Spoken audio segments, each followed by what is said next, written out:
12.3 비상계엄 1년을 하루 앞두고 국무회의를 주재한 이재명 대통령. 비상계엄으로 민주주의가 중대한 위기를 맞았지만 국민의 빛의 혁명이 이를 극복했다며 지난 1년을 평가했습니다. 국민들의 집단지성이 빚어낸 빛의 혁명이 내란의 밤 어둠을 몰아내고 대한민국 민주주의가 다시 환하게 빛나는 새벽을 열어 제쳤습니다. 그러면서 비상계엄 저지에 함께한 국민들에게 표창 수여를 추진하겠다고 밝혔습니다. 헌정질서 수호를 위한 국민적 노고와 국민 주권 정신을 기억하기 위한 방안을 마련하겠다는 계획입니다. 이 대통령은 빛의 혁명으로 탄생한 정부가 지난 6개월간 관세 협상을 마무리 짓고 경제 성장에 속도를 내며 국가 정상화를 위해 전력 투구했다고 소개했습니다. 무엇보다 이 과정에서 확인된 우리 민주주의의 강인한 회복력은 세계 민주주의의 새로운 희망으로 평가받고 있습니다. 이 대통령은 그러면서도 여기서 멈추지 않겠다면서 내란의 어둠을 온전히 밝혀내 국민 통합의 문을 열겠다고 말했습니다. 특히 반인권적 국가 범죄 시효에 관한 특례법 제정안 제2법에 속도를 내줄 것을 당부했습니다. 해당 법안은 국가폭력범죄의 공소시효를 폐지하는 내용이 핵심으로 이 대통령은 군사 쿠데타 등 국가 권력으로 개인의 인권을 침해하면 이를 끝까지 책임지게 해야 한다고 강조했습니다. 유재명 과학기술정보통신부 차관이 국회 긴급 현안 질의에서 쿠팡 개인정보 유출 사고에서 식별된 공격 기간이 지난 6월 24일부터 11월 8일까지라고 밝혔습니다. 공격자는 로그인 없이 고객 정보를 여러 차례 비정상 접속해 유출했으며 이 과정에서 쿠팡 서버 접속에 이용되는 인증용 토큰을 전자서명하는 암호키가 사용됐다고 설명했습니다. 중국 국적 전직 개발자의 소행이란 의혹에 대해선 공격자 신상 정보는 경찰 수사로 확인이 필요하다고 덧붙였습니다. 이번 유출 사고가 지난 KT 무단 소액 결제 사고처럼 관리 부실로 보인다고도 언급했습니다. 국무회의를 주재한 이재명 대통령은 사고 원인을 조속하게 규명하고 엄중하게 책임을 물어야 한다고 강조했습니다. 그러면서 관계부처에 과징금을 강화하고 징벌적 손해배상 제도를 현실화해달라고 지시했습니다. 5개월 동안 회사가 유출 자체를 파악하지 못했다는 게 참으로 놀랍습니다. 이 정도인가 싶습니다. 관계부처는 해외 사례들을 참고해서 과징금을 강화하고 징벌적 손해배상 제도도 현실화하는 등 실질적인 또 실효적인 대책에 나서 주시기 바랍니다. 이 대통령은 인공지능 디지털 시대에 개인정보 보호를 소홀히 여기는 것은 잘못된 관행이라며 이번 기회에 인식을 바꿔야 한다고 강조했습니다. 이와 함께 유출된 정보를 악용해 스미싱 등 2차 피해 우려가 있는 만큼 더 큰 피해를 막는 데 가용자원을 총동원하라고 당부했습니다. 이에 따라 금융당국은 보이스피싱 피해 신속 대응 체계를 점검하는 한편 이상 금융거래 모니터링을 강화하고 있습니다. 대통령직 속 민주평화통일자문회의가 제22기 출범회의를 열었습니다. 국내외 자문위원 11,000여 명이 자리한 가운데 이재명 대통령은 올해가 분단 80년, 정전협정 체결 72년이 되는 해임을 언급하며 회의의 서두를 열었습니다. 이 대통령은 이어 국익을 중심으로 경쟁하면서도 협력하는 게 세계적 흐름이지만 유독 남북은 대화와 협력 없이 적대하고 갈등 중이라며 안타까움을 표했습니다. 남북 대화는 유례 없이 장기간 중단되어 있고 북측은 적대적 두 국가 관계를 내세우고 있습니다. 남북 간 긴급히 소통할 일이 있어도 연락 채널마저 모두 단절되어 있는 참으로 안타깝기 그지없는 상황입니다. 이 대통령은 이렇게 대화와 협력이 단절돼 있지만 진정성으로 먼저 손을 내밀고 인내심 있게 노력한다면 북측의 태도도 변할 수 있다고 말했습니다. 그러면서 7년째 중단된 남북 대화를 되살리는 게 평화가 공존하는 새로운 남북 관계의 출발점이 될 거라 단언했습니다. 이 대통령은 이런 필요성 아래 남북 간 허심탄회한 대화 재개를 위한 남북 연락 채널 복구를 제안했습니다. 이와 함께 남북 공동성장을 위한 협력도 추진하겠다고 밝혔습니다.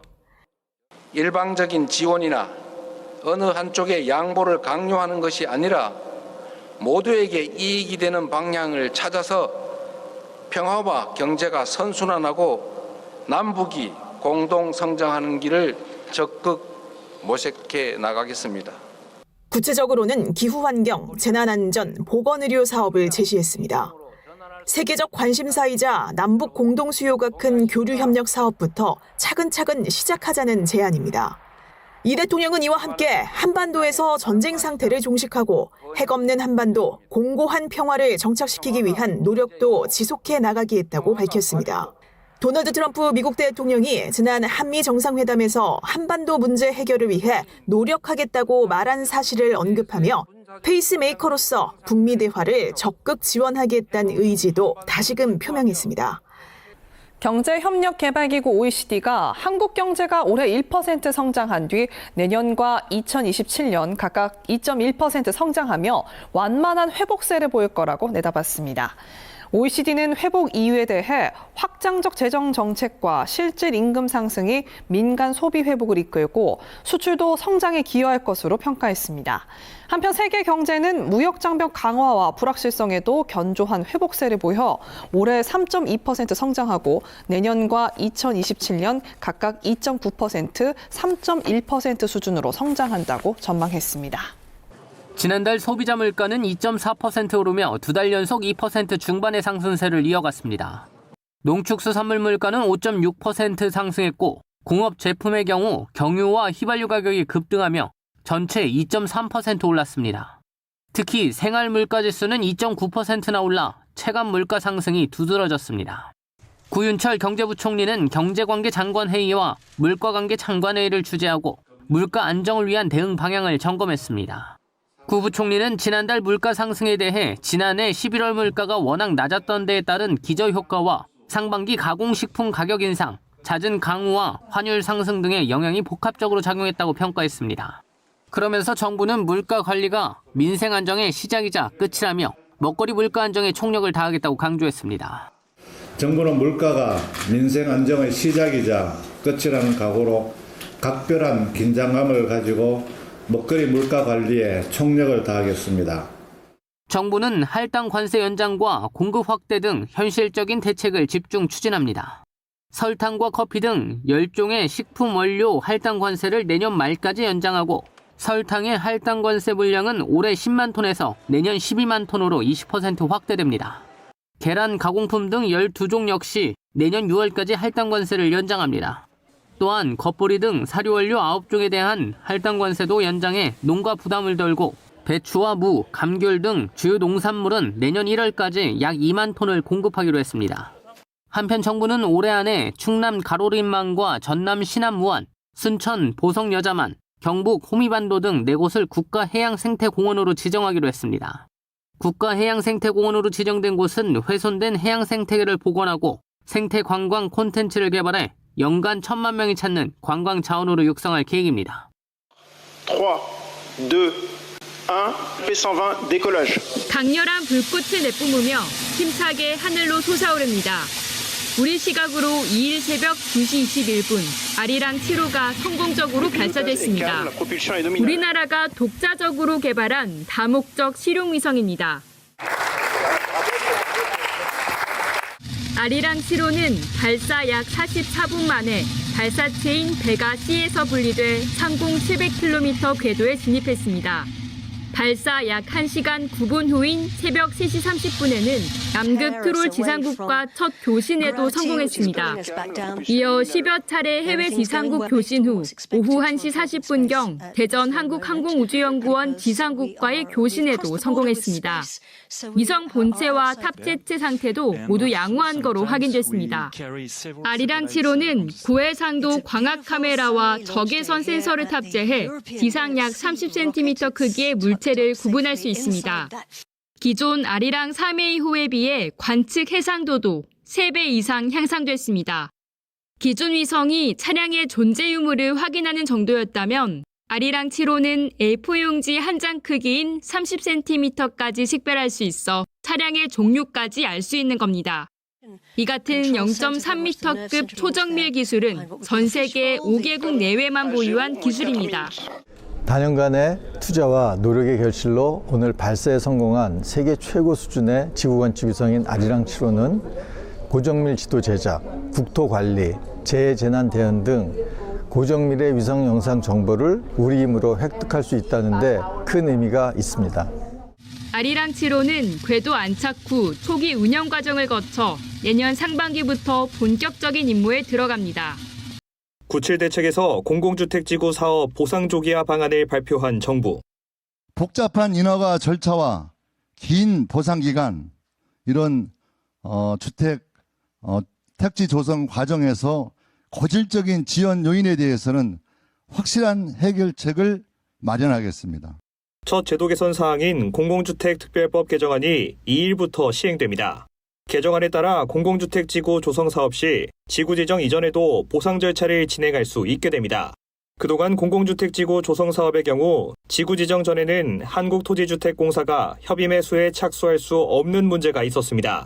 이번 개정을 통해 지구 지정 전에도 협의 매수가 가능해지면서 조기 추진이 필요한 지구는 기본조사 착수 시기를 최대 1년가량 앞당길 수 있게 됩니다.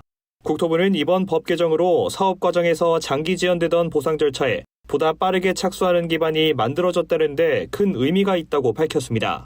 보상 소요 파악 등 보상 협의 개시 시점도 빨라지는 만큼 보상 협의를 위한 주민의 기다림이 크게 줄어들 것으로 기대했습니다.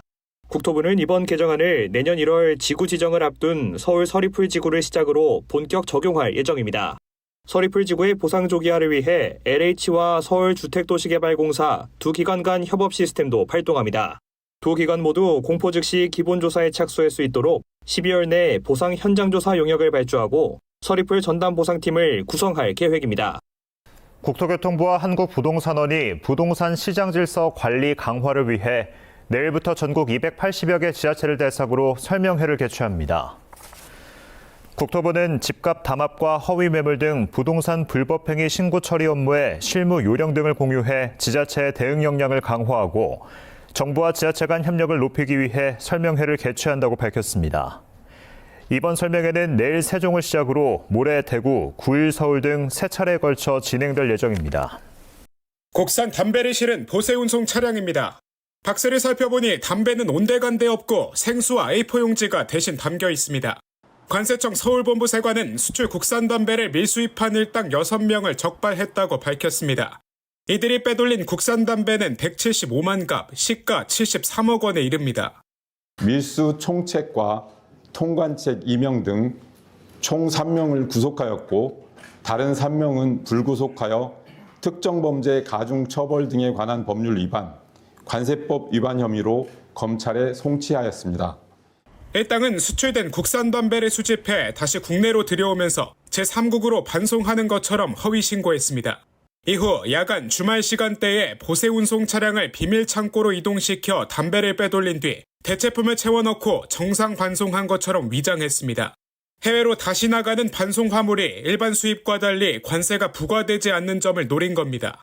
이들이 담배를 정상 수입했을 때 납부했어야 할 세금과 각종 부담금은 61억 원 상당인 것으로 파악됐습니다. 들어올 때 구매한 가격이 한 1,000원 정도 되고 국내에서 불법으로 유통될 때 판매 가격이 한 3,300원 정도 되기 때문에 한 갑당 2,300원의 수익을 얻기 때문에 이와 같은 범행을. 총책 A씨와 통관책 B씨는 과거 다른 세관에서 담배 밀수입 혐의로 적발돼 재판 중임에도 또다시 범행을 저지른 것으로 드러났습니다. 서울세관은 이들이 그동안의 범죄 수익으로 수십억 원대 서울 아파트에 거주하며 사치품을 소비한 정황도 확인했습니다. 이후 서울중앙지검과 협력해 총책 A씨가 차명으로 보유 중인 아파트 임대보증금 등의 추징보전을 완료했습니다. 원래 모습을 알아볼 수 없을 만큼 새까맣게 타버린 물체, 리튬이온 보조 배터리가 충전 중 불에 탄 겁니다. 최근 5년간 한국 소비자원에 접수된 보조 배터리 충전 중 폭발 화재 사례만 130건에 달하는 등 배터리 관련 안전사고가 잇따르고 있습니다. 소비자원이 시중 판매가 많은 리튬이온 배터리 12개 제품을 대상으로 안전성과 표시 사항을 조사했습니다. 그 결과 4개 제품은 보호회로 부품이 손상돼 과충전 시 안전사고의 우려가 있는 것으로 나타났습니다. 보호회로는 완충 후에 초과 충전되는 과충전이나 고온 등 전지 내에서 발생하는 위험 요인으로부터 배터리를 보호하는 장치로 손상될 경우 보호 기능이 상실됩니다.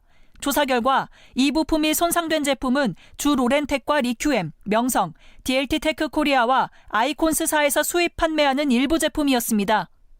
소비자원은 이번 조사에서 안전기준에 미흡한 제품을 수입 판매한 사업자의 판매 중단 등 시정을 권고했습니다. 그 결과 로렌텍과 아이콘스는 판매를 중단하고 소비자 요청 시 교환 환불 계획을 밝혔다고 전했습니다. 보조 배터리는 전격 입력과 충전기의 출력이 서로 일치해야 안정적으로 전원을 공급받을 수 있습니다. 따라서 안전하게 사용하려면 제품 사용 설명서에서 안내하는 전격 충전기를 사용하는 게 중요하다고 소비자원은 설명했습니다. 또 충전이 완료되면 전원을 분리하고 가연성 소재와 가까이 두지 말 것을 당부했습니다. 소비자는 보조 배터리를 충전할 때 제품 설명서 등에 안내된 전격 충전기를 사용하고 충전이 완료된 후에는 전원을 분리해야 합니다. 또한 이불 등 가연성 소재에 가까이 두고 충전하지 말아야 합니다. 다만 조사 대상 12개 제품별 주의사항에 사용 가능한 충전기 정보 또는 권장 충전기 표시 여부를 조사한 결과 4개 제품은 이 같은 표시사항이 없는 것으로 나타났습니다. 소비자원은 소관 부처에 이번 보조 배터리 안전조사 결과를 통보할 예정입니다.